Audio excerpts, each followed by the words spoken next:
السلام علیکم ورحمۃ اللہ وبرکاتہ۔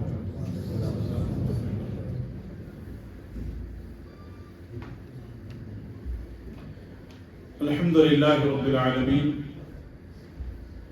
والعاقبۃ للمتقین والصلاة والسلام علی اشرف الانبیاء والمرسلین نبینا محمد وعلی آلہ وصحبہ اجمعین، اما بعد۔ اعوذ باللہ السمیع العلیم من الشیطان الرجیم من ہمزہ ونفخہ ونفثہ۔ ان اللہ یحب التوابین ویحب المتطہرین۔ قال النبی صلی اللہ علیہ وسلم الطہور شطر الایمان والحمد للہ تملأ الميزان۔ رب اشرح لي صدری ویسر لي امری واحلل عقدۃ من لسانی یفقهوا قولی۔ اللهم انفعنا بما علمتنا وعلمنا ما ينفعنا وزدنا علما، اللهم آمین یا رب العالمین۔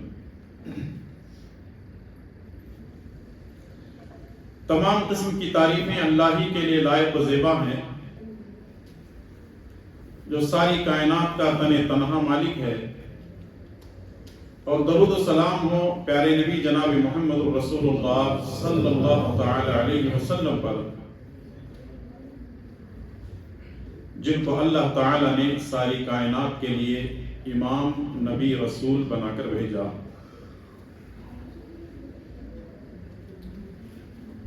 بزرگان محترم، نوجوان ساتھیوں، پردہ نشین خواتین اسلام اور پیارے بچے،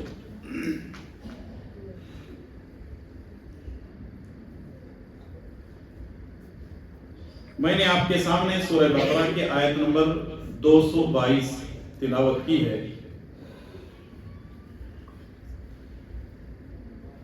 جس میں اللہ تبارک و تعالی نے فرمایا ان اللہ یحب التوابین ویحب المتطہرین، کہ اللہ تبارک و تعالی توبہ کرنے والوں کو اور پاک و صاف رہنے والوں کو پسند کرتا ہے۔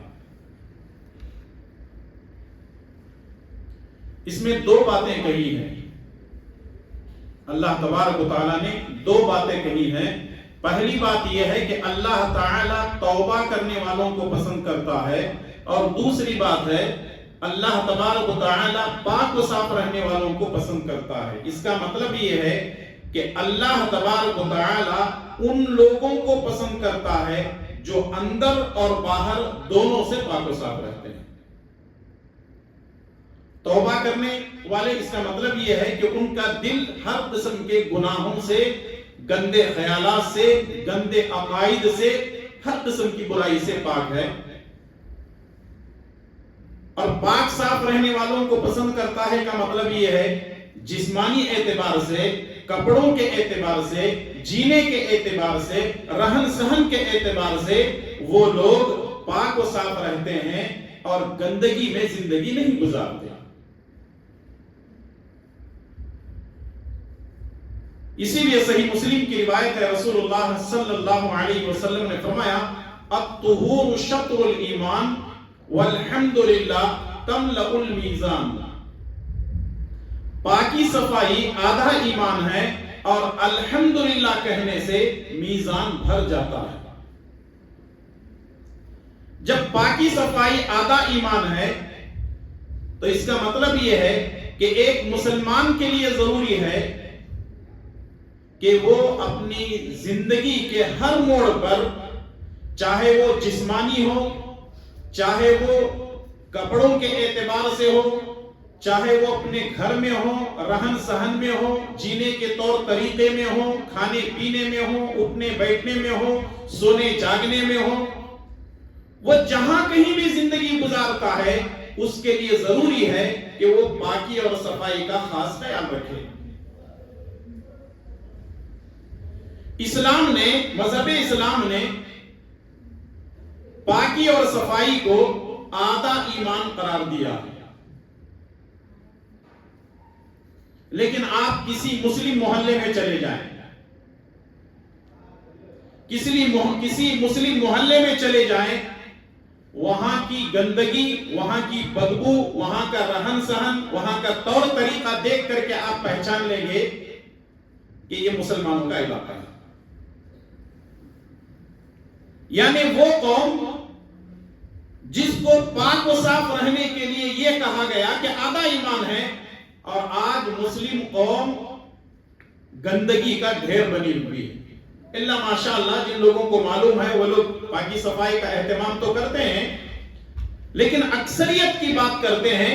میجورٹی میں مسلمان جو ہے ہر جگہ گندگی کے ساتھ جو ہے جی رہے ہیں. اس سے معلوم ہوتا ہے کہ کسی کہنے والے نے کہا تھا اسلام دنیا کا سب سے بہترین مذہب ہے اور مسلمان دنیا کے سب کے گندے انسان. اور ہم دیکھتے ہیں مسلمان پاکی صفائی کا خیال نہیں رکھتے ہیں. گھر میں چلے جاؤ وہاں گندگی، یہاں گندگی، بیڈ روم میں گندگی، ہال میں گندگی، کچن میں گندگی، ٹوائلٹ باتھ روم میں گندگی، ہر جگہ گندگی نظر آتی ہے. اس سے یہ معلوم ہوتا ہے کہ مسلمان جانتے تو ہیں کہ پاکی صفائی آدھا ایمان ہے، لیکن گندگی سے اپنے آپ کو بچانے کو تیار نہیں ہے. اور آپ کو معلوم ہونا چاہیے جہاں گندگی ہوتی ہے وہاں شیطان ہوتا ہے. جہاں گندگی ہوتی ہے وہاں شیطان ہوتا ہے. اگر ہمارا گھر گندا ہے اس کا مطلب یہ ہے کہ ہمارے گھروں میں شیاطین نے بسیرا کیا ہوا ہے. اسی لیے جب ہم لوگ ٹوائلٹ باتھ روم میں جاتے ہیں تو ایک دعا پڑھتے ہیں، اللہم انی اعوذ بک من الخبث والخبائث. کیا مطلب ہے؟ اے اللہ تبارک و تعالی میں تیرے ناپاک جنوں اور جنیوں سے پناہ مانگتا ہوں.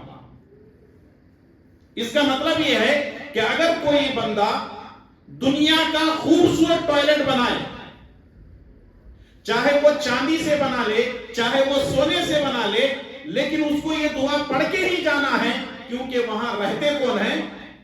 خبیث جنات اور جنیات رہتے ہیں. تو اس لیے پناہ مانگنا ضروری ہے اللہ تعالیٰ کی. جو لوگ پاک و صاف رہتے ہیں ان کی شکل صورت سے، ان کے کپڑوں سے، ان کے رہن سہن سے، بات چیت کے انداز سے پتا چلتا ہے. لیکن اس کے علاوہ ایک اور برائی جو مسلمانوں کے اندر موجود ہے وہ ہے بیڑی، سگریٹ، گٹکا، پان، تمباکو اور نشے کی چیزیں، ڈرگز. یہ ساری کی ساری چیزیں جو ہے ہم مسلمانوں کو تباہ و برباد کر رہی ہیں. اس کی وجہ یہ بھی ہے کہ جو لوگ بیڑی سگریٹ پیتے ہیں یا نشے کے عادی ہیں، ڈرگز کا استعمال کرتے ہیں، ان لوگوں کے منہ میں، ان لوگوں کے بدن میں، ان لوگوں کے کپڑوں میں، ان لوگوں کے گھر میں، ان لوگوں کے بیڈ روم میں، اب کہاں بتاؤں، خوشبو تو نہیں آتی لیکن کیا آتی ہے؟ بدبو آتی ہے. اور جو لوگ گٹکا کھاتے ہیں، پان کھاتے ہیں، 320 420 پتہ نہیں کتنے نمبر اس کے ہیں، جدھر دیکھو ادھر بھی پچ، ادھر بھی پچ، ادھر بھی تھوکو، ادھر بھی تھوکو، کہیں بھی دوسرے کے اوپر تھوک دیا تو ساری زندگی تھوکانے کو پھرتے رہتا ہے. اور گٹکا بنانے والے نے اسپیلنگ بڑے اچھے لکھے ہیں. کیا لکھا ہوا ہے اس کے اوپر؟ گٹکا، GUTKHA، یہی ہے نا اسپیلنگ؟ اس میں سے ٹی نکال دو. ارے ہنسنے نا جی، ٹی نکال کے کھاؤ، اس کا مطلب وہی کھا رہے ہیں. یہ گندگی ہے، خباثت ہے. اور جو آدمی گٹکا کھاتا ہے جب وہ منہ کھولتا ہے بات چیت کرنے کے لیے، ایسا معلوم ہوتا ہے کہ گندی نالے سے کوئی گٹار سے ڈھکن کھول دیے. اب مجھے نہیں پتا وہ بیچارے کے ساتھ بیوی کیسے رہتی ہوگی، مجھے نہیں پتا بچے کیسے جیتے ہوں گے، مجھے نہیں پتا اس گھر کے اندر کہاں تک پاکی صفائی کا اہتمام ہوتا ہوگا جبکہ اللہ تبارک و تعالیٰ نے اور پیارے نبی صلی اللہ علیہ وسلم نے فرمایا کہ پاکی صفائی آدھا ایمان ہے. اللہ تبارک و تعالیٰ توبہ کرنے والوں کو، پاک و صاف رہنے والوں کو پسند کرتا ہے. اس لیے میں آپ کو دعوت دوں گا، اسلام کی تعلیمات کی روشنی میں اگر آپ اللہ کو خوش کرنا چاہتے ہیں، اپنے آپ کو پاک و صاف رکھیے. یہ جو بری عادتیں آپ لوگوں نے ڈال لی ہیں، ان تمام عادتوں سے اپنے آپ کو بچائیے. یہ خبیث عادتیں ہیں، یہ گندی عادتیں ہیں، یہ شیطانی عادتیں ہیں، یہ انسانی عادتیں تو نہیں ہو سکتی ہیں. ان سے بچنا ہر مسلمان کے لیے ضروری ہے.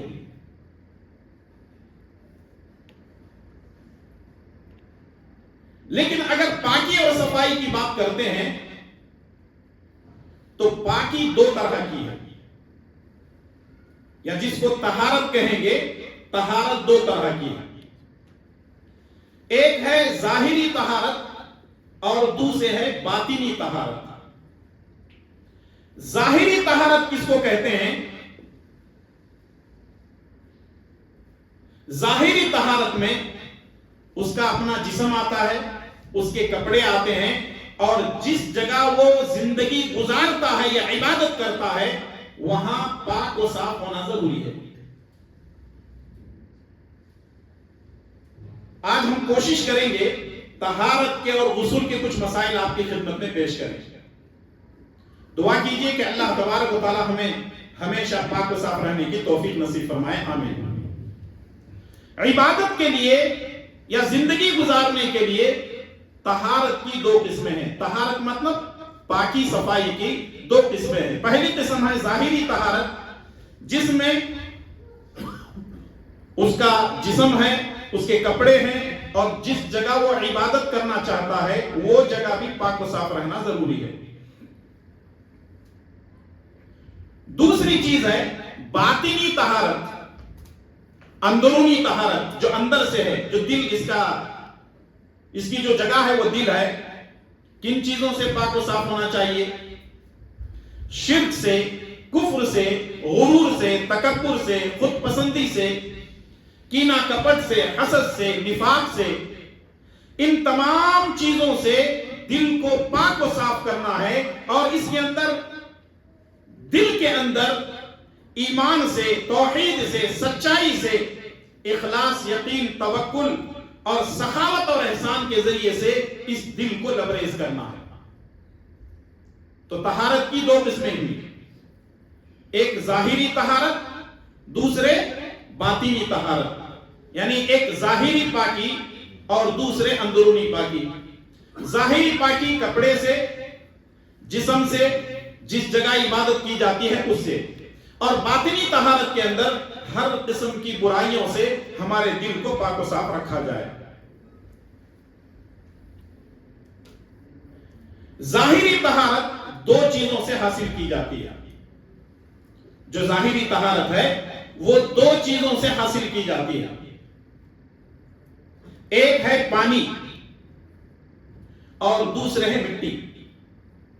جو ظاہری طہارت ہم کرتے ہیں، اگر سمجھو کوئی آدمی نماز پڑھنا چاہتا ہے تو اس کے لیے پہلی شرط کیا ہے؟ وضو ہے. پہلی شرط کیا ہے اس کے لیے؟ وضو ہے. کیونکہ نبی کریم صلی اللہ علیہ وسلم نے فرمایا نماز کے لیے وضو شرط ہے. اگر وضو ہے تو نماز ہوگی، وضو اگر نہیں ہے تو نماز نہیں ہوگی. تو ظاہری طہارت میں پہلی جو دو چیزیں ہیں ان میں سے پہلی چیز ہے طہارت، جس کو ہم پانی کہتے ہیں. پانی کے ذریعے سے ہم طہارت حاصل کرتے ہیں. اور دوسری چیز ہے مٹی. اب یہ پانی کی دو قسمیں ہیں. پانی کی کتنی قسمیں ہیں؟ دو قسمیں ہیں. ایک ہے پاک پانی اور دوسرے ہے نجس یعنی ناپاک پانی. پاک پانی کون سا ہے؟ بارش کا پانی، سمندر کا پانی، ندی کا پانی، پگھلنے والا پانی، برف کا پانی، کنویں سے نکلنے والا پانی یا بورویل سے نکلنے والا پانی، چاہے وہ میٹھا ہو یا نمکین ہو، گرم ہو یا ٹھنڈا ہو، جو بھی پانی ہم زمین سے نکالتے ہیں وہ کیا ہے؟ پاک ہے. یا آسمان سے برسنے والا پانی یہ بھی پاک ہے. اللہ تبارک و تعالیٰ نے سورہ فرقان کے آیت نمبر 48 میں فرمایا وَأَنزَلْنَا مِنَ السَّمَاءِ مَاءً طَهُورًا، ہم آسمان سے پاکیزہ، طہورا یعنی پاکیزہ پانی کو نازل کرتے ہیں. یعنی آسمان سے جو پانی نازل ہوتا ہے وہ پاک ہوتا ہے. آسمان سے جو پانی نازل ہوتا ہے وہ پاک ہوتا ہے. اور جو پانی برسات کے ذریعے سے نازل ہوتا ہے، عام طور پہ عربی میں یہ پانی کو رحمت اللہ کہتے ہیں، یعنی اللہ کی رحمت. بعض حکماء نے، حکیموں نے یہ کہا ہے کہ اگر کوئی آدمی بارش کا پانی کسی برتن میں سیو کر لیتا ہے اور پھر اس کے بعد اس کو کسی بوتل وغیرہ میں ڈال لیتا ہے، جب کبھی اس کو آنکھوں میں کوئی شکایت ہو تو وہ بارش کا پانی اپنی آنکھوں میں ڈالے، اللہ تبارک و تعالیٰ اس پانی سے اس کو شفا دے گا. اور بعض رقیہ کرنے والے راقیوں نے کہا ہے کہ جن کو جادو کے، حسد یا نظر کے اثرات ہیں، وہ لوگوں کو چاہیے کہ وہ موسلا دار بارش میں اپنے آپ کے بھگوئیں، پانی میں جا کر کے تھوڑا سا بھیگ جائیں چھت وغیرہ کے اوپر. اس سے کیا ہوگا؟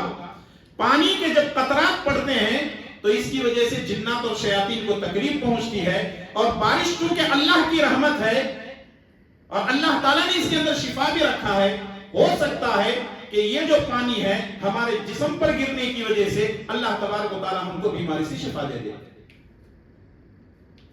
تو پانی جو پاک پانی ہے اس کی قسم پہلی بیان کی گئی ہے.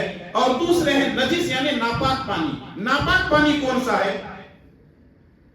جس کے اندر 3 چیزیں ہوتی ہیں وہ پانی ناپاک ہے. جس کے اندر 3 چیزیں پائی جاتی ہیں وہ ناپاک پانی ہے. نمبر 1 اس کا رنگ بدلا ہوا ہو. نمبر 2 اس کا مزہ بدلا ہوا ہو.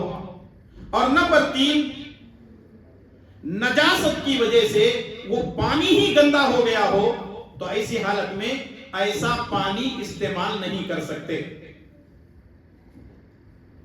مثال کے طور پر پانی کا تو کوئی رنگ نہیں ہے، لیکن پانی گندگی کی وجہ سے اس کا رنگ بدل گیا، اس کا مزہ جو ہے بدل گیا اور نجاست اس کے اندر زیادہ ہے، تو ایسی حالت میں ایسے پانی کو استعمال کرنا جائز نہیں ہے. جن 2 چیزوں سے طہارت حاصل کی جاتی ہے ان میں سے پہلے نمبر ہے پانی، اور پانی کی 2 قسمیں آ گئی ہیں. اور دوسرے نمبر پر ہے پاک مٹی. اگر آپ کے پاس وضو کرنے کے لیے یا غسل کرنے کے لیے پانی نہیں ہے تو اسی حالت میں آپ پاک مٹی کے ذریعے سے غسل کر سکتے ہیں، وضو کر سکتے ہیں، اور اس کو کہتے ہیں تیمم کرنا. آگے انشاءاللہ تعالیٰ اس کی بات آئے گی. جیسے سورہ نساء کی آیت نمبر 43 میں اللہ تعالیٰ نے فرمایا فَلَمْ تَجِدُوا مَاءً فَتَيَمَّمُوا صَعِيدًا طَيِّبًا، اگر پانی نہ ملے تو پاک مٹی سے تیمم کرو.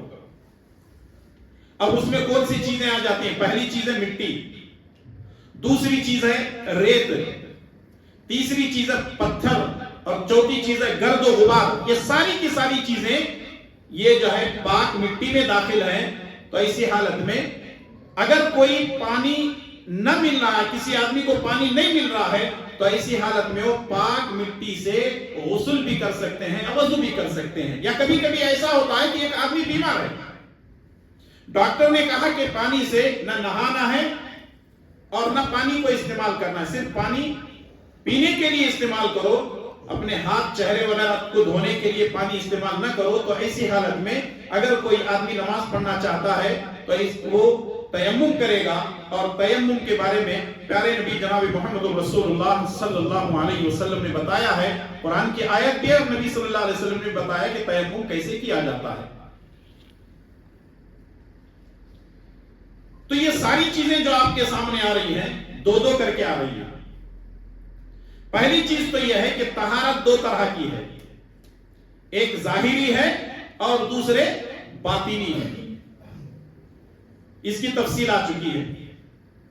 پھر اس کے بعد پانی دو طرح کا ہے، ایک ہے پانی جو کہ پاک ہے اور دوسرا ہے نجس یعنی ناپاک ہے۔ اور اس طرح اللہ کے پیارے نبی جناب محمد رسول اللہ صلی اللہ علیہ وسلم نے ہمیں اس کے احکامات بتائے ہیں۔ لیکن اگر کوئی آدمی غسل کرنا چاہتا ہے، کن چیزوں کی وجہ سے یا کن امور کی وجہ سے وہ غسل کرے گا؟ چونکہ یہاں پر مائی بہنیں ہیں، میں کھل کر کے ہر چیز نہیں بتا سکتا، بس یوں ہی بتا کر کے آگے نکل جاتا ہوں۔ آپ لوگ ماشاءاللہ سمجھدار ہیں، اس کو سمجھنے کی کوشش کریں۔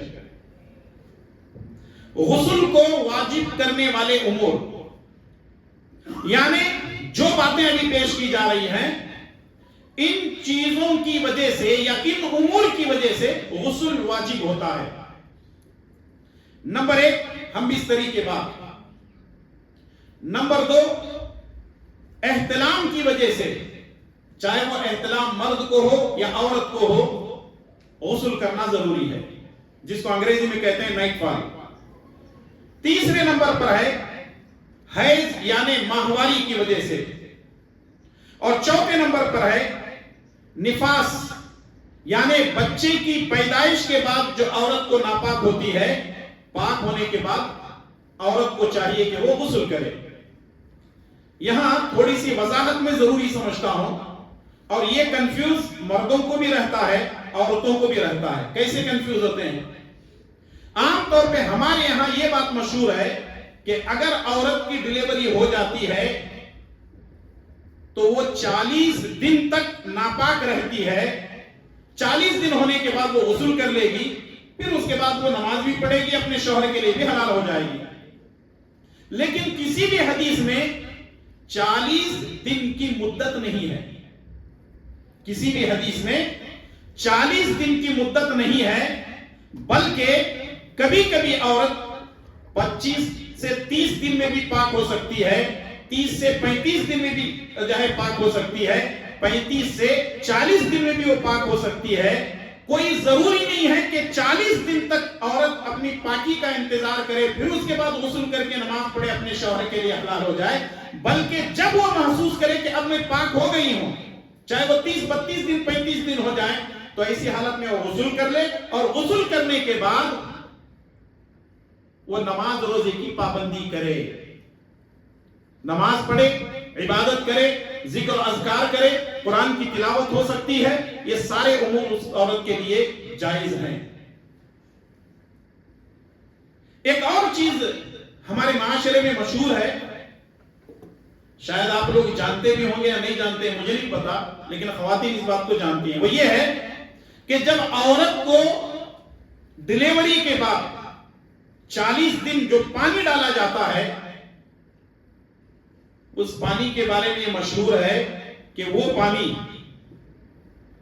جس کو بولتے ہیں قل کا پانی، یعنی 3 قل پڑھ کر کے یا 4 قل پڑھ کر کے وہ پانی جو ہے عورت کے اوپر ڈالا جاتا ہے، جبکہ ایسا کوئی حکم موجود نہیں ہے۔ دوسری چیز ہے، کلمے کے پانی سے عورت کو غسل کراتے ہیں۔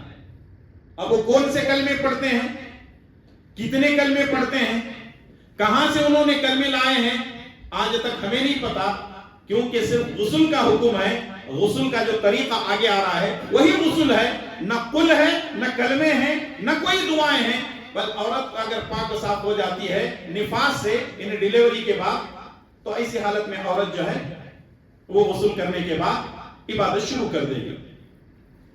5ویں چیز یہ ہے کہ اگر کوئی کفر سے اسلام لاتا ہے تو اس پر بھی غسل واجب ہے، یعنی اگر کوئی شخص مسلمان نہیں تھا، وہ اسلام قبول کر لیتا ہے، تو اس کے لیے ضروری یہ ہے کہ اسلام قبول کرنے سے پہلے وہ غسل کرے۔ اور 6ٹھی چیز یہ ہے کہ جب مسلمان کی وفات ہو جائے تو اس کو بھی غسل دیا جائے گا۔ مسلمان اگر انتقال ہوتا ہے تو اس کو بھی غسل دیا جائے گا۔ البتہ ایک شخص ہے اس کو غسل نہیں دیں گے. کون ہے؟ بولیے نا زور سے. شہید کو غسل نہیں دیں گے. شہید کو غسل نہیں دیا جائے گا. شہید کو بغیر غسل کے دفنایا جائے گا، کیونکہ نبی کریم صلی اللہ علیہ وسلم نے شہید کو غسل دینے سے منع کیا ہے. اور بھی بہت ساری چیزیں ہیں، کیونکہ مائیں بہنیں موجود ہیں اس لیے میں ان تمام چیزوں کو چھوڑ کر کے آگے بڑھ رہا ہوں. اگر کوئی جاننا چاہتے ہیں شادی شدہ ہیں تو اتنا ہی پوچھیں، اور وہ بھی درس ختم ہونے کے بعد. جو بغیر شادی شدہ ہیں ان کے لیے کوئی جواب ملنے والا نہیں ہے. اب غسل کی کیفیت، غسل کیسے کرنا چاہیے، غسل کا طریقہ. پہلی چیز ہے غسل کی نیت دل سے کرنا. غسل کی نیت دل سے کرنا. انما الاعمال بالنیات، عملوں کا دار و مدار نیتوں پر ہے. تو جب ہم نماز پڑھ رہے ہیں تو اس کی بھی نیت دل سے ہوگی. روزہ رکھ رہے ہیں اس کی بھی نیت دل سے ہوگی. کوئی بھی دین کا کام کر رہے ہیں تو اس کی نیت دل سے ہوگی. تو وہیں غسل کی نیت بھی دل سے ہوگی. کوئی دعا وغیرہ ہے کیا؟ غسل کی کوئی دعا ہے؟ غسل کی کوئی دعا نہیں ہے. غسل کی کوئی دعا رسول اللہ صلی اللہ علیہ وسلم سے ثابت نہیں ہے. ہاں اتنا ضرور ہے کہ بسم اللہ سے ہم وضو شروع کریں گے. دوسرا کام یہ ہے بسم اللہ کہتے ہوئے اپنے دونوں ہاتھوں کو ہم دھو لیں گے. پہلی چیز نیت کریں گے، اس کے بعد دونوں ہاتھوں کو دھو لیں گے. تیسری چیز ہے اپنی شرمگاہ دھو لیں گے اگر گندگی وغیرہ لگی ہو تو. چوتھی چیز ہے ویسے وضو کریں گے جیسے نماز کے لیے وضو کیا جاتا ہے. ویسے وضو کریں گے جیسے نماز کے لیے وضو کیا جاتا ہے. پانچویں چیز ہے اپنے سر پر 3 مرتبہ پانی ڈالنا اور اپنے انگلیوں میں خلال کرنا. بالوں میں بھی خلال کرنا ہے، انگلیوں میں بھی خلال کرنا ہے. یعنی اصل مقصد کیا ہے؟ پورے جسم کے حصے میں پانی کو پہنچانا. اگر کوئی شخص غسل کر رہا ہے اور جسم کا کوئی حصہ اس کا سوکھا رہ جاتا ہے تو ایسی حالت میں اس کا غسل نہیں ہوگا، اس کا وضو بھی نہیں ہوگا. بعض دفعہ لوگ جو ہے وضو کرنے میں جلدی کرتے کرتے وہ ایڑیاں سوکھی رہ جاتی ہیں. نبی صلی اللہ علیہ وسلم نے فرمایا ویل للعقاب. تو جو لوگ ایڑیاں سوکھی رکھتے ہیں ان کی نماز نہیں ہوتی، کیونکہ وضو ہی نہیں ہوتا تو نماز نہیں ہوگی. چھٹی چیز یہ ہے اپنے پورے جسم پر پانی بہانا. اور ساتویں چیز ہے دائیں جانب سے شروع کرنا، یعنی رائٹ سائڈ سے پانی ڈالنا. یعنی سیدھے کندھے پر آپ پانی ڈالیں گے، پھر اس کے بعد بائیں کندھے پر ڈالیں گے اور پھر اس کے بعد پورے جسم پر پانی بہائیں گے. آٹھویں چیز ہے بدن کو ملنا. ملنا مطلب رگڑنا. آپ صابن سے آپ رگڑ سکتے ہیں یا ایسے بھی اپنے جسم کو جو ہے رگڑ سکتے ہیں. اور نویں چیز یہ ہے کہ ضرورت سے زیادہ پانی خرچ نہ کرنا. ضرورت سے زیادہ پانی خرچ نہ کرنا. یہ نہیں ہے کہ گھر میں شاور ہے کھول کے بیٹھ گئے، ایسا نہیں ہو سکتا. ان اللہ لا يحب المسرفین، اللہ تبارک و تعالی اسراف کرنے والوں کو پسند نہیں کرتا. اصل میں ہمارے یہ ساؤتھ انڈیا میں پانی کی فراوانی اچھی ہے. یہاں لوگ جو ہے پانی پھینکنے کو پرواہ نہیں کرتے ہیں. ندی نالے ہیں، زمین میں پانی ہے. ذرا آپ ریگستانی علاقوں میں چلے جائیں، راجستھان وغیرہ چلے جائیں، آپ کو معلوم ہونا چاہیے کہ ان علاقوں میں پانی لانے کے لیے گرمی کے دنوں میں 8-8 10-10 کلومیٹر دور تک جانا ہوتا. اب وہ لوگ پکانے کے لیے کھانا جو ہے پانی کتنا استعمال کرتے ہوں گے، غسل کے لیے کتنا استعمال کرتے ہوں گے، ضروریات زندگی کے لیے کتنا استعمال کرتے ہوں گے. آدمی کی قدر اس وقت ہوتی ہے جب وہ چیز نہیں ملتی. جب آسانی سے ملتی ہے انسان کی فطرت میں جتنا مرضی. اور کبھی کبھی لوگ جو ہے مسجد میں جب وضو کرتے ہیں نل کھول کے بیٹھ جاتے ہیں. یوں کھول دیے، یہ کب بند کرتے ہیں معلوم ہے؟ جب ان کا وضو ختم ہو گیا اٹھنے لگتے ہیں تو نل بند کر کے اٹھتے ہیں، جبکہ وہ جتنا پانی گیا ہے اس میں وضو نہیں، اگر وہ پانی اکٹھا کریں گے تو اس میں غسل ہو جاتا ہے۔ اتنا پانی پھینکتے ہیں، تو کیا اللہ تبارک و تعالیٰ کے پاس ہم کو حساب و کتاب نہیں؟ ہر چیز کا حساب و کتاب دینا ہے۔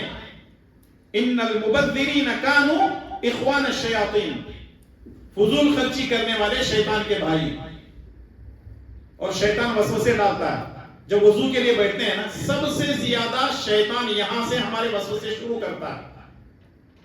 جیسے ہم لوگ ہاتھ دھو لیے، کلی کر لیے، ناک میں پانی چڑھا اور چہرہ دھونے لگتے ہیں، شیطان وسوسہ ڈالتا ہے، تو ناک میں پانی چڑھایا دیتا ہے، پھر دوبارہ شروع کر دیتا ہے بندہ۔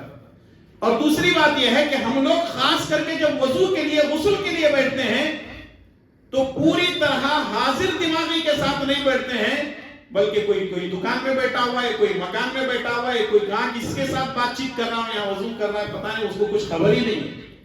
شیطان پوری طرح حاوی ہوتا ہے جب ہم غفلت میں ہوتے ہیں، وسوسے ڈالنے کے لیے اس کو پوری طرح موقع مل جاتا ہے اور ایسے غافل کر دیتا ہے، ہم غسل کر کے باہر نکلتے ہیں تب وسوسہ ڈالتا ہے، دیکھ تو نے غسل کیا، وضو ہی نہیں کیا۔ اب ایسی حالت میں آپ کیا کریں گے؟ دوبارہ پھر مانگیں گے۔ کچھ لوگوں کو وسوسوں کی ایک بیماری بھی رہتی ہے، اور شیطان جو ہے خاص کر کے وضو اور غسل کے وقت میں ایسے وسوسے ڈالتا ہے، اللہ کی پناہ۔ تو اس لیے کوئی بھی کام کرنے کے وقت میں، چاہے نماز ہو، روزہ ہو، غسل ہو، طہارت ہو، چاہے وہ وضو ہو، کوئی بھی عمل ہو، انسان کو حاضر دماغی کے ساتھ کام کرنا ہے اور ضرورت سے زیادہ جو ہے پانی استعمال نہیں کرنا ہے۔ تو یہ 9 چیزیں آپ کے سامنے گنوائی گئی ہیں، لیکن صحیح بخاری اور صحیح مسلم کے حوالے سے ایک حدیث میں آپ کی خدمت میں پیش کر دیتا ہوں کہ رسول اللہ صلی اللہ علیہ وسلم غسل کیسے کیا کرتے تھے۔ حضرت عبداللہ بن عباس رضی اللہ تعالیٰ عنہ کہتے ہیں کہ مجھ سے میری خالہ میمونہ نے بیان کیا، میں رسول اللہ صلی اللہ علیہ وسلم کے لیے جنابت سے غسل کرنے کے لیے پانی رکھا کرتی تھی، تو نبی کریم صلی اللہ علیہ وسلم کیا کرتے؟ اپنے ہتھیلیوں کو 2 مرتبہ یا 3 مرتبہ دھو لیتے۔ سب سے پہلے نبی صلی اللہ علیہ وسلم کیا کرتے؟ اپنے ہتھیلیوں کو، اب ہتھیلیاں مطلب یہاں تک، ہاتھ کا جو مراد ہے، ہاتھ سے مراد جہاں پہ چوڑیاں یا گھڑی وغیرہ باندھتے ہیں، جہاں پہ یہ کنارہ ہے، یہاں تک ہمارا ہاتھ ہے۔ ہاتھ دھونا مطلب شروع میں وہ اتنا ہم دھوئیں گے، ٹھیک ہے۔ دوسری چیز ہے، نبی کریم صلی اللہ علیہ وسلم اپنا ہاتھ برتن میں ڈالتے، پھر اسے اپنی شرمگاہ پر، اپنے داہنے ہاتھ میں لوٹا لیتے، شرمگاہ پر پانی ڈالتے اور بائیں ہاتھ سے اس کو دھوتے۔ یہ اس وقت کا مسئلہ ہے جب آدمی جو ہے جنوبی ہوتا ہے، ناپاک ہوتا ہے، تو اسی حالت میں یہ کام کرے گا۔ تیسری چیز یہ ہے، پھر اپنا بایاں ہاتھ زمین پر مارا اور خوب اس پر رگڑا، یعنی اس وقت صابن وغیرہ نہیں تھا تو نبی صلی اللہ علیہ وسلم اپنے ہاتھ کو زمین پر رگڑتے۔ چوتھی چیز یہ ہے، آپ صلی اللہ علیہ وسلم نماز کے وضو کی طرح وضو کرتے۔ پانچویں چیز، اپنے سر پر اپنے ہتھیلیاں بھر کر لب پانی ڈالتے۔ نبی صلی اللہ علیہ وسلم اپنے ہاتھ سے پانی لے کر ٹب میں سے اپنے سر کے اوپر ڈالتے۔ ذرا آپ اسی سے اندازہ لگا دیں غربت کتنی تھی وہاں پہ، لوٹے بھی نہیں ملتے تھے، بڑی مشکل سے ایک ٹب ملتا اور تھوڑا سا پانی ملتا تھا۔ آج تو لوٹے ہیں، شاور ہے، ہر چیز ہمارے پاس ہے۔ چھٹی چیز یہ ہے کہ نبی صلی اللہ علیہ وسلم پورے جسم پر پانی ڈالتے تھے، اور ساتویں چیز یہ ہے کہ پھر وہاں سے ذرا ہٹ جاتے اور پھر اس کے بعد پیر دھوتے تھے۔ یہ چیز سمجھنے والی ہے کہ نبی صلی اللہ علیہ وسلم غسل کرنے کے بعد وہاں سے ہٹتے، یہاں پیر پہلے دھونے کا ذکر نہیں ہے، نبی صلی اللہ علیہ وسلم پیر نہیں دھوتے، وہاں سے ہٹتے، پیر دھوتے، پھر اس کے بعد باتھ روم سے باہر نکلتے۔ اس کی وجہ کیا ہے؟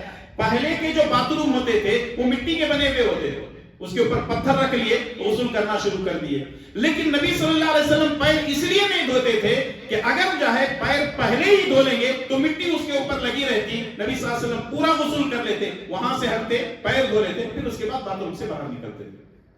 بات سمجھ میں آ رہی؟ اچھا، آٹھویں چیز یہ ہے کہ میں رسول اللہ صلی اللہ علیہ وسلم کے پاس رومال لے کر جاتی۔ میں ایک مرتبہ نبی کریم صلی اللہ علیہ وسلم کے پاس رومال لے کر گئی، تولیہ ٹوال لے کر گئی، لیکن نبی صلی اللہ علیہ وسلم نے اسے واپس کر دیا۔ یہ صحیح بخاری اور صحیح مسلم کی روایت ہے۔ اب میں آپ کو دوبارہ پیش کر دیتا ہوں تاکہ اور آپ کے ذہن میں غسل کا طریقہ بیٹھ جائے۔ پہلی چیز نیت کرنا، دوسری چیز اپنے دونوں ہاتھوں کو دھونا. تیسری چیز داہنے ہاتھ سے لوٹے میں پانی لے کر جہاں اپنے گندگی لگی ہوئی ہے شرمگاہ کے آس پاس اس کو بائیں ہاتھ سے دھو لینا. جب آپ نے یہ دھو لیا, گندگی دور کر لیا آپ نے, اس کے بعد وضو کر لیں. وضو کرنے کے بعد پانی لے کر سر پہ ڈالیں, داہنے بائیں کندھے پر ڈالیں, اچھا رگڑیں. صابن آپ لگانا چاہتے ہیں تو لگا سکتے ہیں, کوئی حرج نہیں. اور پھر اس کے بعد آپ غسل خانے سے باہر آ جائیں اور جو ہے آپ کا غسل ہو گیا. لیکن ایک سوال باقی آ رہتا ہے. سوال یہ ہے کہ جب ہم باتھ روم سے نکلیں, جو وضو ہم پہلے کرتے ہیں, کیا وہ غسل کے وضو سے ہی نماز پڑھ سکتے ہیں؟ تو جواب یہ ہے کہ ہاں پڑھ سکتے ہیں, لیکن شرمگاہ کو ہاتھ نہیں لگانا ہوگا. مثال کے طور پر آپ غسل کرنے سے پہلے کیا کر رہے ہیں؟ وضو کر رہے ہیں نا. غسل کرنے سے پہلے آپ وضو کر رہے ہیں. وضو کرنے کے بعد آپ پانی ڈال دیے, یا آپ شاور کے نیچے کھڑے ہو گئے, پانی آپ کے اوپر گرا. اگر اسی وضو سے آپ نماز پڑھنا چاہتے ہیں تو پڑھ سکتے ہیں. شرط یہ ہے کہ شرمگاہ کو ہاتھ نہ لگے. اگر لگ جاتا ہے تو پھر آپ غسل ختم ہونے کے بعد نئے سے وضو کریں اور اسی وضو کے ساتھ آپ باہر آ جائیں, غفرانہ کا پڑھ لیں اور پھر اس کے بعد وضو کے بعد کی دعا پڑھ لیں. آپ کا وضو بھی باقی ہے. جب کپڑے کے اوپر سے شرمگاہ کو ہاتھ لگتا ہے تو ایسی حالت میں وضو نہیں ٹوٹتا. بغیر کپڑے کے ڈائریکٹ اگر ہاتھ لگتا ہے تو ایسی حالت میں وضو ٹوٹ جاتا ہے. ایسی حالت میں وضو ٹوٹ جاتا ہے. اب سوال یہ ہے کہ جنوبی پر کون سا عمل کرنا حرام ہے؟ یعنی اگر مرد ہو یا عورت ہو ناپاک ہو جاتے ہیں. عورتوں کی ناپاکی تو لمبی ہوتی ہے, یہاں صرف مرد کا ذکر ہے. آخر میں ایک دو باتیں خواتین کے تعلق سے بھی میں کہنا چاہوں گا. پہلی بات تو یہ ہے کہ جو چیزیں جنوبی جس مرد نے ہم بستری کی ہے تو اس کو کہتے ہیں جنوبی. ناپاکی کی حالت میں مرد پر کون سی چیزیں حرام ہیں؟ پہلی چیز یہ ہے نماز پڑھنا حرام ہے. اس کے لیے پہلی کرنا کیا ہے؟ اس کو غسل کرنا ہے. دوسری چیز ہے خانہ کعبہ کا طواف کرنا, یہ بھی حرام ہے. تیسری چیز ہے قرآن کریم کا چھونا.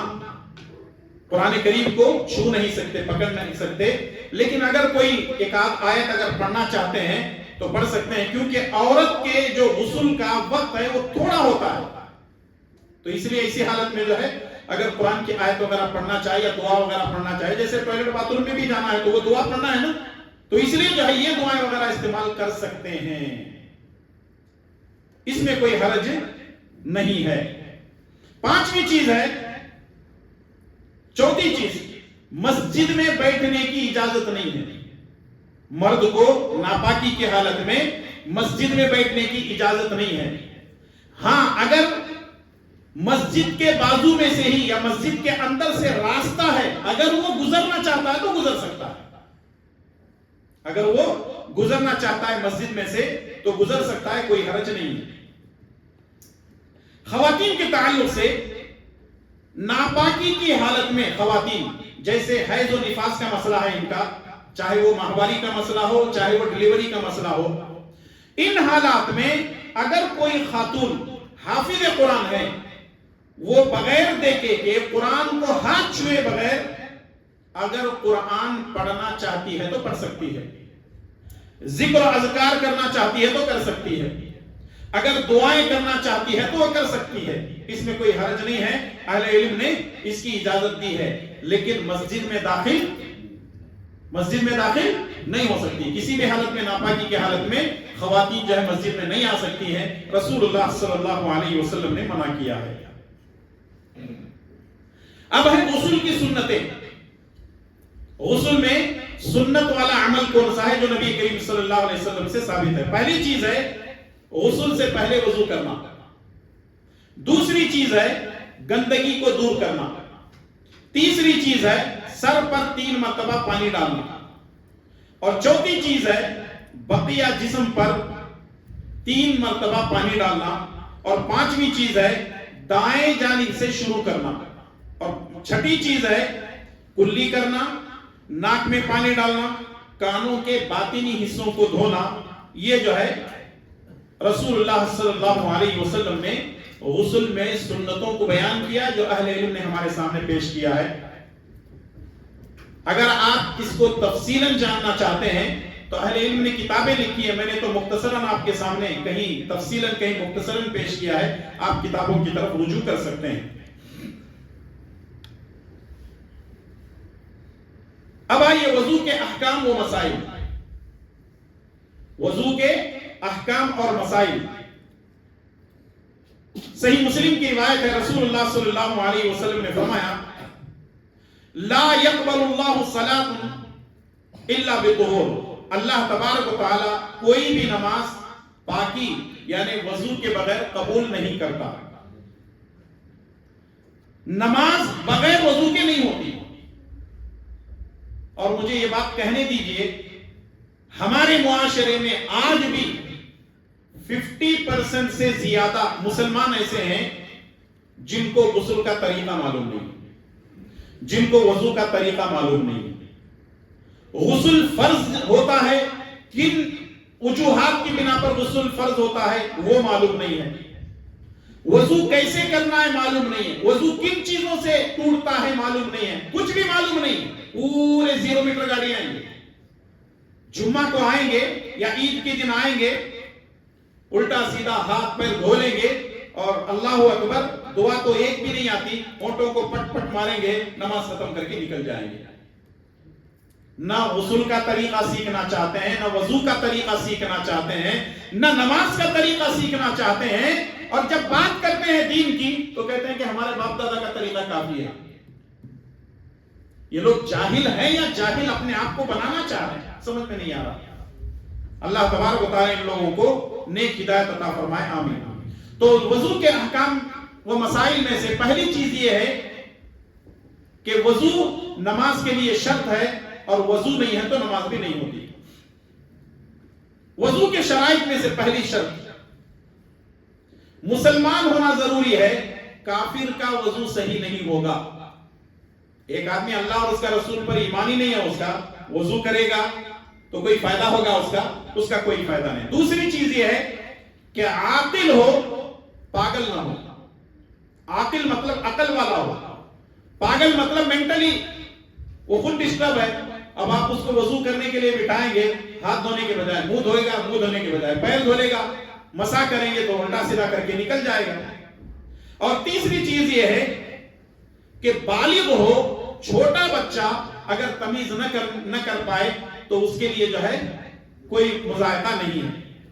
چوتھی چیز یہ ہے کہ وضو کرنے سے پہلے نیت کرنا ضروری ہے، نیت کے بغیر وضو صحیح نہیں ہے۔ یعنی 2 نیتیں ہو سکتی ہیں، ایک نیت یہ ہے کہ میں یہ جو وضو کر رہا ہوں نماز پڑھنے کے لیے، یا پھر جو ہے وضو کرنے کا حکم ہے، وضو کی فضیلت ہے اس لیے کر رہا ہوں تو ٹھیک ہے۔ لیکن ایک آدمی وضو کر رہا ہے، مجھے میرے جسم پر، ہاتھوں اور کپڑوں پر، میرے پیروں پہ لگی ہوئی گندگی کو دور کرنا ہے، وضو کرنے کی نیت نہیں ہے، تو ایسی حالت میں اس کا وضو نہیں ہوگا۔ یا ایک آدمی گرمی میں بیٹھا نل کے سامنے، وہ کام ایسے ہی کر رہا ہے جیسے وضو کرتے ہیں، لیکن اس کی نیت وضو کرنے کی نہیں ہے۔ ہائے گرمی، اور گرمی سے پریشان ہو کر کے وہ جو ہے اپنے ہاتھ پیر کو، منہ کو دھو رہا ہے، تو اسی حالت میں اس کی نیت شرط ہے، بغیر نیت کے اس کا وضو نہیں ہوگا۔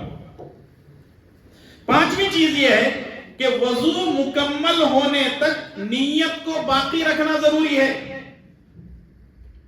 وضو مکمل ہونے تک نیت کو باقی رکھنا ضروری ہے۔ کبھی کبھی ایسا ہوتا ہے، موبائل کا دور ہے اس لیے کھل کر کے بولنا پڑتا ہے، ہم ہاتھ دھوئے، ناک میں پانی چڑھائے، کلی کر لیے، ناک میں پانی چڑھائے، چہرہ دھو لیے، فون آ گیا، السلام علیکم ورحمۃ اللہ، اب جناب ادھر سے ادھر، ادھر سے ادھر، باتھ روم میں اور جو ہے وضو خانے میں گھوم رہے ہیں، کبھی مسجد کے باہر نکل گئے، نیت باقی ہے اس کی نہیں، کیونکہ درمیان میں فون آ گیا۔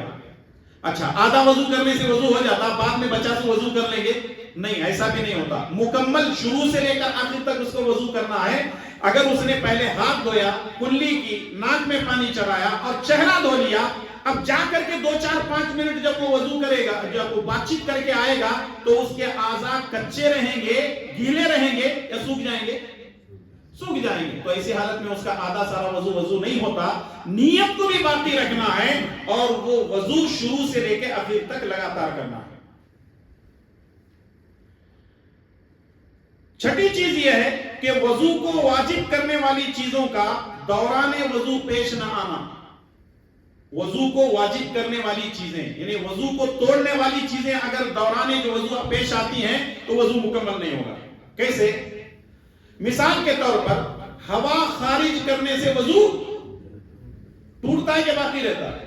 ٹوٹتا ہے. ایک آدمی آدھا وضو کیا، ہوا خارج ہو گئی، تو اب وہ مکمل کر لے گا یا نئے سے شروع کرے گا؟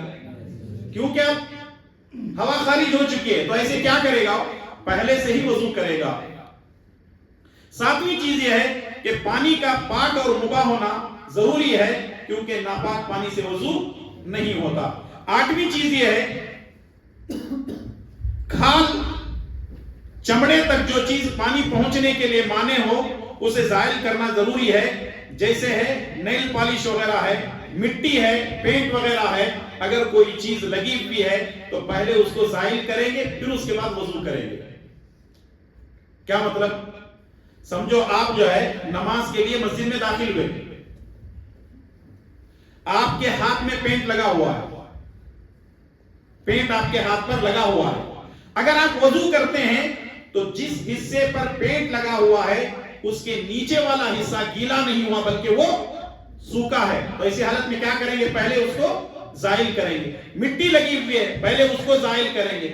یا عورتوں کے ناخنوں میں نیل پالش لگی ہوئی ہے تو سب سے پہلے اس کو وہ زائل کریں گے پھر اس کے بعد وضو کریں گے. اگر نیل پالش کے ذریعے سے رہتے ہوئے وضو کرتے ہیں تو وضو نہیں ہوگا کیونکہ ناخنوں پہ پانی نہیں پہنچ رہا ہے. وہ جو نیل پالش ہے اس کی وجہ سے پانی اندر نہیں جا رہا ہے. آج کل جو نیل پالش بن رہا ہے اس کے اندر کلر بھی آ رہا ہے. اور ویسے بھی آپ کو معلوم ہونا چاہیے کہ یہ لپسٹک ہے، نیل پالش ہے، یہ ساری کی ساری چیزیں سور کی چربی سے بنائی جا رہی ہیں. جا کر کے دیکھ لو اس کا فارمولا کیا، میں ایسے ہی نہیں بول رہا ہوں. یہ ساری چیزیں سور کی چربی سے بنائی جا رہی ہیں. ہماری ماں اور بہنیں اپنے لپسٹک کو اپنے ہونٹوں پہ لگاتی ہیں، سجاتی ہیں خوبصورت بننے کے لیے، اور اپنے ناخنوں کو سجاتی ہیں خوبصورت بننے کے لیے. اور ناخن ایسے معلوم ہوتا ہے کوئی بلی ہے 5 سال سے ناخن ہی نہیں کاٹے، اتنے لمبے لمبے. شوہر کو مارنے کی ضرورت نہیں، یوں کر دی تو بس ہے، بیچارہ وہاں چٹک جاتا ہوں، پورے رگا پورا وہاں کھڑے کھڑے نکل جاتے ہیں اسے. یہ جو لمبے لمبے ناخنوں کی جو عادت ہے نا، دیکھیں لمبے ناخن کس کو ہوتے ہیں؟ جو چیر پھاڑ کر کے کھاتے ہیں نا جانور، جیسے بلی ہے، کتا ہے، شیر ہے. یہ جو جانور ہیں جنگلی جانور جو پھاڑ کر کھاتے ہیں جس کو بولتے ہیں درندہ، درندے جانوروں کے پاس جو یہ لمبے لمبے ناخن ہوتے ہیں. یہ انسانوں کو کہاں عورتوں کو شوق پیدا ہوگا کہ اتنے بعد میں جا کے عورتیں پوچھی کہ کیا جی تمہارے مولانا کیا کیا بولتے ہیں. مجھے معلوم ہے یہ تو ملنا ہی ملنا ہے ہم لوگوں کو اس کا صلہ کہ جب ہم بولتے ہیں تو اس کے پیچھے ملتا. ہاں کچھ خواتین خوش ہو جاتی ہیں، جو بڈھی اماں ہے، نانی دادی، دیکھ میں بولی تھی نہیں تجھے، پھر بھی یہ کام کر لی، دیکھ تو مولانا تھکے، دیکھ برابر تھکے تجھے. اور یہ ہوتا ہے ہمارے گھروں کے اندر. ہماری بیٹیوں کو ہم سمجھاتے ہیں، ہماری بہنوں کو سمجھاتے ہیں، ہماری بہوؤں کو سمجھاتے ہیں، بڑوں کو چھوٹوں کو سب سمجھاتے ہیں، لیکن وہ بات نہیں آتے. ایک تو لمبے لمبے ناخن، پھر اوپر سے لپسٹک، اور جو ہے اس کے اوپر جو ہے نیل پالش لگاتے ہیں، لپسٹک لگاتے ہیں. ابھی انشاءاللہ تعالی 2-3 دن کے اندر ایک درس کی تیاری چل رہی ہے، خالص عورتوں کے لیے ہے. وہ انشاءاللہ تعالی بہت جلد میں دینے کی کوشش کروں گا، کیونکہ جب مردوں کے لیے بہت ساری چیزیں دی جا رہی ہیں تو ہماری مائیں بہنوں کے لیے بھی درس ہونا ضروری ہے نا. تو ان کو بھی انشاءاللہ تعالی کچھ درس دیں گے. اللہ تبارک و تعالی ہم تمام کو دین سمجھنے کی توفیق عطا فرمائے، آمین. وضو کے فرائض 6 ہیں. وضو کے فرائض کتنے ہیں؟ 6 ہیں. نمبر 1 چہرے کا دھونا اور اس میں کلی کرنا اور ناک کی صفائی بھی داخل ہے. چہرہ دھونا فَاغْسِلُوا وُجُوهَكُمْ وَأَيْدِيَكُمْ إِلَى الْمَرَافِقِ. یہ قرآن کریم کی آیت ہے، اسی کو سامنے رکھتے ہوئے جو ہے اہل علم نے، فقہا نے ان تمام چیزوں کو پیش کیا ہے. پہلی چیز یہ ہے کہ چہرے کا دھونا اور اسی میں کلی کرنا، ناک کی صفائی بھی داخل ہے. فرائض میں سے دوسری چیز ہے دونوں ہاتھوں کو کوہنیوں تک دھونا. اس کو کہتے ہیں، یہ حصے کو، یہ جو حصہ ہے اس کو کہتے ہیں کوہنی، یہاں تک دھونا. لیکن رسول اللہ صلی اللہ علیہ وسلم فرماتے ہیں کہ اگر کوہنی سے اوپر والا حصہ بھی اگر دھوتے ہیں تو یہ بہتر ہے. وجہ کیا ہے؟ نبی صلی اللہ علیہ وسلم فرماتے ہیں قیامت کے دن میری امت کے ان لوگوں کے اعضاء چمک رہے ہوں گے جن لوگوں نے وضو کیا ہوگا. اگر یہاں تک آپ دھوتے ہیں تو ٹھیک ہے، لیکن تھوڑا سا اوپر تک بھی آپ دھو سکتے ہیں، کیونکہ اعضاء یہاں تک جو ہے کل قیامت کے دن چمکیں گے وضو کرنے کی وجہ سے. تیسری چیز ہے پورے سر کا مسح کرنا، اور اسی میں کانوں کا مسح بھی داخل ہے. اب آگے آ رہا ہے وہ کیسے وضو کرنا ہے، ٹھیک ہے، یہ تو فرائض میں آپ کے سامنے پیش کر رہا ہوں. چوتھی چیز ہے دونوں پیروں کو ٹخنوں سمیت دھونا. پیر کا جو ٹخنا ہوتا ہے، یہ جو کونا والا پیر کے اندر جو ٹخنا ہوتا ہے جس کے اوپر جو ہے کپڑا رکھنے کا حکم ہے نبی کریم صلی اللہ علیہ وسلم نے دیا، اس حصے کو دھونا. پانچویں چیز ہے ترتیب ملحوظ رکھنا، یعنی جیسے ترتیب نبی صلی اللہ علیہ وسلم نے بتائی ہے ویسے ترتیب سے وضو کریں گے تو وضو ہوتا ہے. یہ فرض ہے. اگر کوئی آدمی بول دے پہلے میں منہ دھو لیتا ہوں، پھر اس کے بعد ہاتھ کو کوہنی تک دھو لیتا ہوں، پھر اس کے بعد کلی اور ناک میں جو ہے پانی چڑھاتا ہوں، پھر اس کے بعد پیر دھو کر کے میں سر اور کان کا مسح کر دیتا ہوں، جائز ہے؟ نہیں، یہ الٹا وضو ہو جائے گا. اس کے لیے ضروری ہے کہ وہ ترتیب کو ملحوظ رکھے. اعضاء سابقہ کے درمیان ترتیب کا خیال رکھنا، جیسا کہ قرآن کریم کے اندر بھی موجود ہے. اللہ تبارک و تعالیٰ نے ترتیب بتائی ہے کہ کیسے وضو کرنا ہے. چھٹی چیز یہ ہے تسلسل، اعضاء کو پے در پے دھونا ہے، یعنی طویل وقفہ یا انقطاع نہ ہو. یعنی ایک آدمی وضو کر لیا آدھا، منہ دھو لیا، موبائل جو ہے اس کے رنگ بھی اور جو ہے جا کر کے پھر بات چیت کر کے آتا ہے، تو نہیں، انقطاع نہیں، بیچ میں کٹ نہیں ہونا چاہیے، بلکہ کنٹینیوسلی اس کو وضو کرنا ہے. یہ ہے وضو کے فرائض جو 6 ہیں آپ کے سامنے پیش کیے گئے. اب آئیے وضو کی سنتیں و مستحبات. وضو کی سنتیں یعنی وضو میں کچھ ایسے کام کرنے ہیں جو نبی کریم صلی اللہ علیہ وسلم کی سنت ہے. میں گنوا دیتا ہوں. پہلی چیز بسم اللہ کہنا، پہلی چیز بسم اللہ کہنا. دوسری چیز مسواک کرنا. تیسری چیز دونوں ہتھیلیوں کو 3 مرتبہ دھونا. نمبر 4 چہرہ دھونے سے پہلے کلی کرنا اور ناک میں پانی ڈالنا. نمبر 5 گھنی داڑھی میں خلال کرنا. اگر داڑھی جو ہے گھنی ہے، بال زیادہ ہیں داڑھی کے، تو اس میں خلال کرنا. خلال کیسے؟ جب منہ دھونے لگیں گے تو اس طریقے سے جو ہے خلال کیا جائے گا. اندر سے جو ہے باہر کی طرف اس کو نکالیں گے تاکہ داڑھی کے اندر پورا کا پورا جو ہے پانی پہنچے. نمبر 6 داہنے اعضاء کو پہلے دھونا، یعنی پہلے رائٹ دھوئیں گے اس کے بعد لیفٹ دھوئیں گے. 7ویں چیز 2 اور 3 مرتبہ دھونا. اگر آپ 1 مرتبہ میں دھو لیتے ہیں ہاتھ تو ٹھیک ہے، نہیں تو 2 مرتبہ دھو لیں. اس سے زیادہ کتنا ہے؟ 3 مرتبہ. 3 مرتبہ سے دھونے کی اجازت، زیادہ دھونے کی اجازت نہیں. 3 مرتبہ میں کم سے کم وہ چیز دھو لینا چاہیے اعضائے وضو کو. 8ویں چیز وضو کے بعد دعا پڑھنا. اور 9ویں چیز ہے وضو کے بعد 2 رکعت نماز پڑھنا. اس کو کہیں گے تحیۃ الوضو. تحیۃ الوضو بہت بڑی فضیلت ہے، جیسے حضرت بلال رضی اللہ تعالیٰ عنہ کا واقعہ ہمارے سامنے موجود ہے. نواقض وضو یعنی وضو کن چیزوں سے ٹوٹتا ہے. 6 ایسی چیزیں ہیں، 6 چیزوں سے وضو ٹوٹتا ہے، جیسا کہ نبی صلی اللہ علیہ وسلم نے بیان فرمایا. نمبر 1 سبیلین یعنی اگلی یا پچھلی شرمگاہ سے نکلنے والی چیزیں، مثلا پیشاب، پاخانہ، ہوا، منی، مزی اور خون وغیرہ. اگر نکلتا ہے وضو کے بعد تو ایسی حالت میں وضو ٹوٹ جائے گا. دوسری چیز ہے بدن سے زیادہ مقدار میں نجاست کا خارج ہونا، یعنی آدمی کے کسی جسم کے حصے میں جو ہے کوئی چھلا ہے، کوئی پپولا ہے، اس میں سے سڑا ہوا خون نکل جاتا ہے یا پیپ وغیرہ نکلتا ہے، زیادہ نکلتا ہے تو اس سے جو ہے وضو ٹوٹ جائے گا. نمبر 3 نیند وغیرہ کی وجہ سے عقل کا معاف ہو جانا، یعنی پوری گہری نیند سو جانا، جس سے عقل زائل ہو جائے یا آدمی بے ہوش ہو جائے یا نشے میں ہو جائے، تو ایسی حالت میں آدمی کا وضو ٹوٹ جائے گا۔ چوتھی چیز ہے بغیر کسی حائل کے عضو تناسل یا دبر کا حصہ چھونا، مرد ہو یا عورت ہو، یعنی بغیر کپڑے کے اگر اگلا یا پچھلا حصہ چھو لیتے ہیں، ہاتھ لگاتے ہیں اور اس پہ کپڑا لگا ہوا نہیں ہے، تو ایسی حالت میں وہ وضو ٹوٹ جائے گا۔ پانچویں نمبر پر اونٹ کا گوشت کھانے سے وضو ٹوٹ جائے گا۔ اونٹ کا گوشت کھانے سے وضو ٹوٹ جائے گا۔ اگر آپ چکن کھاتے ہیں، مٹن کھاتے ہیں یا دوسرا گوشت کھاتے ہیں تو اس سے وضو تو نہیں ٹوٹتا، لیکن چونکہ وضو آپ کیے ہیں اور ایسی حالت میں وہ چیزیں کھا لیتے ہیں تو کم سے کم ہم کو کلی کر لینا ہے۔ اس کی وجہ کیا ہے؟ جب آپ اللہ اکبر رکعت باندھ کے کھڑے ہوں گے، ادھر سے ایک پیس نکل رہا ہے، ادھر سے ایک پیس نکل رہا ہے، تو اس سے بہتر کیا ہے؟ نماز میں کھڑے ہونے سے پہلے کلی کر لیں۔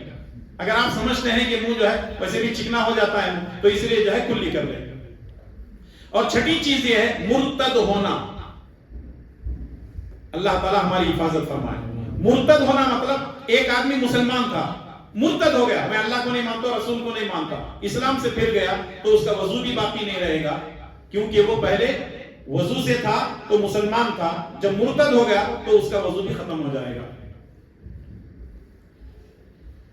وضو میں واقع ہونے والی چند غلطیاں، یعنی ہم لوگ وضو کے اندر چند غلطیاں کرتے ہیں۔ پہلی چیز یہ ہے الفاظ کے ساتھ نیت کرنا، اور یہ بدعت ہے۔ الفاظ کے ساتھ وضو میں نیت کرنا یہ بدعت ہے۔ یہ ہر جگہ زبان سے جو نیت کرنے کی بدعتیں چل رہی ہیں مسلمانوں کے اندر، اللہ تعالیٰ ہی رحم کرے بس۔ نمبر 2، وضو سے پہلے استنجا کو واجب سمجھنا بے بنیاد ہے۔ کچھ لوگ یہ سمجھتے ہیں وضو کرنے سے پہلے استنجا کو جانا، اس کے بغیر وضو نہیں کرنا، اگر ایسا سمجھتے ہیں تو یہ بھی بنیاد ہے، اس کی کوئی حیثیت نہیں ہے، مطلب رسول اللہ صلی اللہ علیہ وسلم سے ایسا کچھ ثابت نہیں ہے۔ تیسری چیز یہ ہے کہ وضو کرنے کے وقت میں صرف بسم اللہ پڑھنا، الرحمن الرحیم نہیں پڑھنا۔ وضو کرنے کے وقت میں کیا پڑھنا؟ صرف بسم اللہ، الرحمن الرحیم نہیں پڑھنا۔ اب کوئی آدمی پوچھ سکتا ہے بسم اللہ الرحمن الرحیم پڑھنے میں کیا حرج ہے؟ بولے تم نبی سے زیادہ ہو؟ نبی کریم صلی اللہ علیہ وسلم نے فرمایا بسم اللہ پڑھو، الرحمن الرحیم کا اضافہ تم کرنے والے کون ہوتے ہو؟ جتنا کہا گیا ہے اتنا ہی کرنا ہے۔ چوتھی چیز یہ ہے کانوں کے مسح کے لیے نیا پانی لینا حدیث سے ثابت نہیں ہے۔ یہ بڑا عجیب مسئلہ ہے، بہت کم لوگ جانتے ہیں۔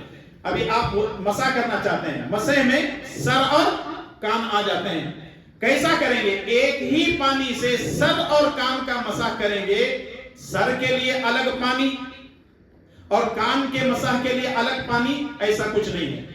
کریں گے کیا؟ ایک ہی مرتبہ ہم جو ہے مسح کریں گے، پانی اپنے ہاتھ کو بھگوئیں گے، پھر اس کے بعد اپنے سر کو پیچھے گدی کی طرف لے جائیں گے، پھر واپس لائیں گے اور اسی سے ہم انگلیاں ڈال کر کے باہر جو ہے اپنے کان کا بھی مسح کر لیں گے۔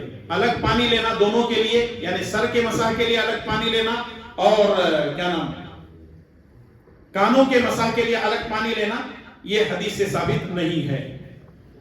نمبر 6، وضو سے فارغ ہونے کے بعد آسمان کی طرف دیکھنا اور انگلی اٹھانا کسی حدیث سے ثابت نہیں ہے۔ ہاں ایک حدیث ملتی ہے سنن ابو داؤد کی اور وہ روایت ضعیف ہے، اور ہم لوگ بچپن میں کرتے تھے، مدرسے میں جانے کے بعد سمجھ میں آیا کہ نہیں کرنا ہے، اساتذہ بولے کیا ہے وضو کرنے کے بعد اشہد ان لا الہ الا اللہ وحدہ لا شریک لہ واشہد ان محمدا عبدہ ورسولہ اللہم اجعلنی من التوابین واجعلنی من المتطہرین۔ ہم لوگ نیچے بھی نہیں دیکھتے تھے، آسمان کی طرف انگلی اٹھا کر کے آسمان کی طرف دیکھتے تھے۔ یہ حدیث جو ہے سنن ابو داؤد میں ہے لیکن سند کے اعتبار سے ضعیف ہے۔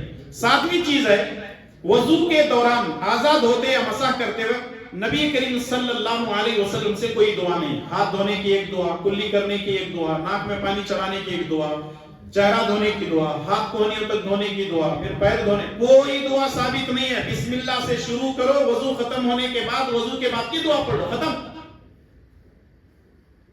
اب وہ لمبی چوڑی جو دعائیں ہیں، بندہ وہ وضو کرے گا یا دعا پڑھ لیتے بیٹھے گا؟ اچھا ایک اور چیز بھی ہے، اگر کوئی آدمی وضو کر رہا ہے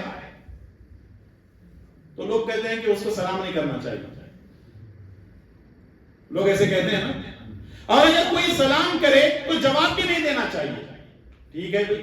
اور کچھ لوگ ایسے ہیں کھانے کے وقت میں بھی سلام نہیں کرنا. ارے کتنے بدنصیب ہیں وہ لوگ جو کہتے ہیں کہ جو ہے کھانا کھاؤ, جب ہم کسی ایک دو آدمی سے پوچھے کہ کھانے کے وقت میں سلام نہیں کرنا, نہیں, کھانا بھی ایک عبادت ہے. اس واسطے وہ بولا کھانے کی عبادت ہے تو پھر پوچھنا نہیں سالن لے کے آؤ, روٹی لے کے آؤ. کیوں؟ عبادت کے دوران بات نہیں کرنا. یہاں بھی کئی کو بات کرتے تھے, بولے نہیں وہ تو ضروری ہے نا. وہ بولا یہ بھی ضروری ہے. کچھ لوگ وضو کے دوران سلام کا جواب نہیں دیتے, کچھ لوگ کھانے کے دوران سلام کا جواب نہیں دیتے. ہاں, فضول بات چیت کرنے سے کھانے کے وقت میں بھی منع کیا گیا ہے, وضو کے وقت میں بھی منع کیا گیا ہے. آپ کو معلوم ہونا چاہیے کیا حالت نماز میں سلام کا جواب دے سکتے ہیں؟ سلام کا جواب دے سکتے ہیں؟ میں آپ کی نالج کے لیے پوچھ رہا ہوں. سلام کا جواب دے سکتے ہیں؟ خاموشی بھی ہے, تھوڑا سا دے سکتے ہیں بھی بول رہے ہیں. لیکن آپ کو معلوم ہونا چاہیے 3 طریقے ہیں سلام کا جواب دینے کے حالت نماز میں. حالت نماز میں چاہے آپ فرض پڑھ رہے ہو, سنت پڑھ رہے ہو, نفل پڑھ رہے ہو, سلام کا جواب 3 طریقے سے دے سکتے ہیں اور تینوں حدیثیں بالکل صحیح ہیں. لیکن یہاں یہ بات یاد رکھیں, اشارے سے سلام کا جواب دیا جائے گا, زبان سے وعلیکم السلام نہیں بولیں گے.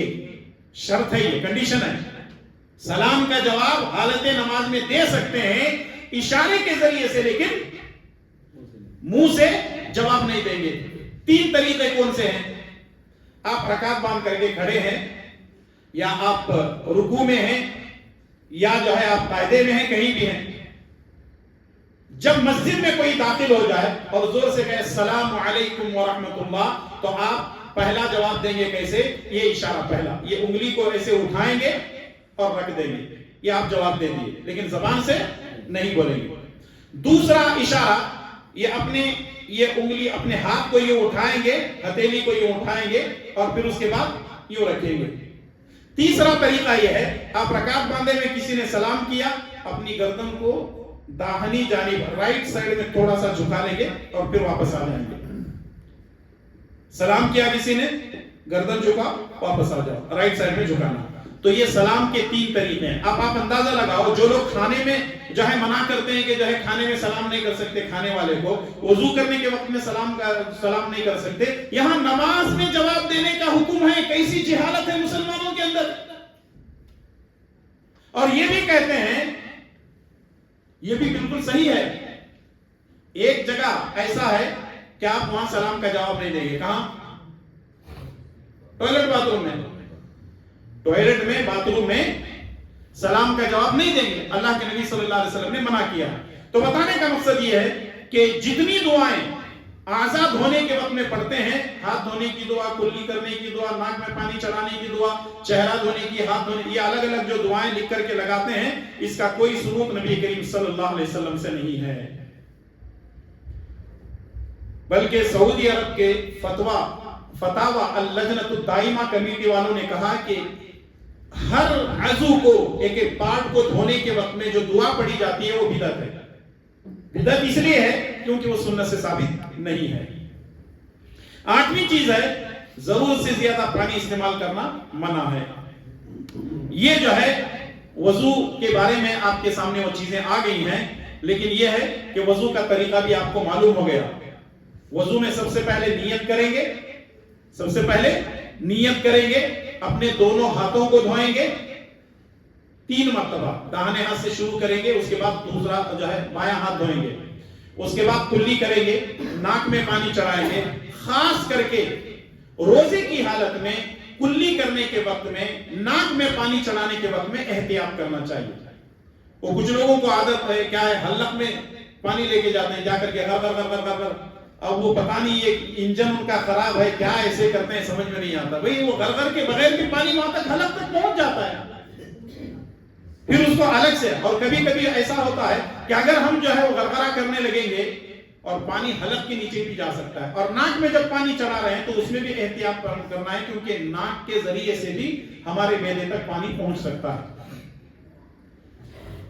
اور پھر اس کے بعد اپنے چہرے کو دھوئیں گے, داڑھی کا خلال کریں گے, داہنے ہاتھ کو کوہنی تک, بائیں ہاتھ کو کوہنی تک, ایک ہی پانی سے سر اور کان کا مسح کریں گے، پھر اس کے بعد پیروں کو دھو لیں گے اور وضو کے بعد کی دعا پڑھیں گے. اور وضو کے بعد کی دعا آپ لوگوں کو معلوم ہے کیا دعا ہے؟